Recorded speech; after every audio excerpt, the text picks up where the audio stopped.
नमस्कार। हमारे समाज में औरत को एक महान शक्ति माना जाता है, लेकिन हम एक औरत की आड़ में उस पुरुष को तो भूल ही जाते हैं। उसका महत्व हम कम आंकने लगते हैं। आखिर ऐसा क्यों? मैं मानती हूँ कि औरत का बहुत बड़ा योगदान है अपने बच्चों की परवरिश में, अपने परिवार को संवारने में, सुधारने में। लेकिन उसके पीछे जो सबसे बड़ा हाथ होता है वो हाथ होता है एक पिता का। सोचिए, अगर पिता ना हो तो परिवार कितना मुश्किल हो जाएगा।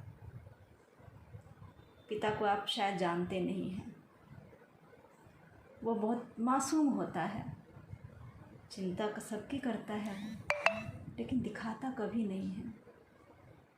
कभी महसूस किया है उसकी जिम्मेदारियों को, उसके प्यार को, उसके अपनत्व को अपने परिवार के प्रति, अपने बच्चों के प्रति दिखाता भी तो नहीं है वो।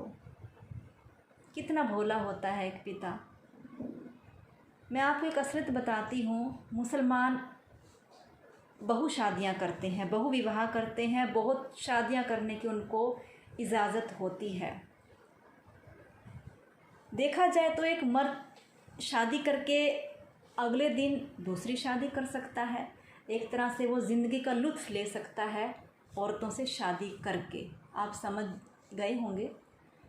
लेकिन फिर भी एक पिता अपना पूरा जीवन अपने बच्चों, अपने पत्नी को न्यौछावर कर देता है। चाहे तो वो क्या नहीं कर सकता। एक अपनी पत्नी से शादी करने के बाद वो 2 महीने बाद दूसरी शादी भी कर सकता है, उसको छोड़ देगा, चाहे बेशक बच्चे भी हो जाएं, उसे कोई मतलब नहीं है। लेकिन फिर भी एक पिता का दायित्व देखिए कितना बड़ा है। अपने परिवार को समय देता है, कमाता है। मैं नमन करती हूँ उस पिता को। आपके, मेरे, सबके पिता हैं।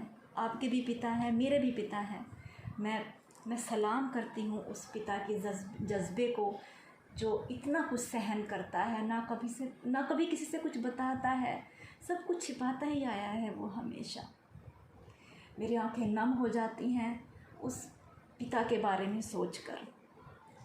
मेरे पास शब्द नहीं है उस पिता के लिए, क्योंकि मेरे घर में भी मेरे बच्चों की परवरिश में पिता का बहुत बड़ा योगदान है।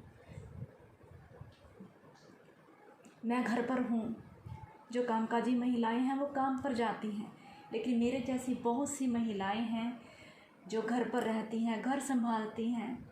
मुझे कई बार बड़ा आभास होता है, बड़ा ग्लानि होती है कि मैं घर पर कुछ भी नहीं, अपने पति की हेल्प नहीं कर सकती मैं। तो उस पिता की जिम्मेदारियों को समझें, उसको भी उतना ही सम्मान, उतना प्यार दें। उसकी ज़रा सी परेशानियों को तो समझने की कोशिश करें आप। देखिए, फिर ज़िंदगी बदल जाएगी। धन्यवाद।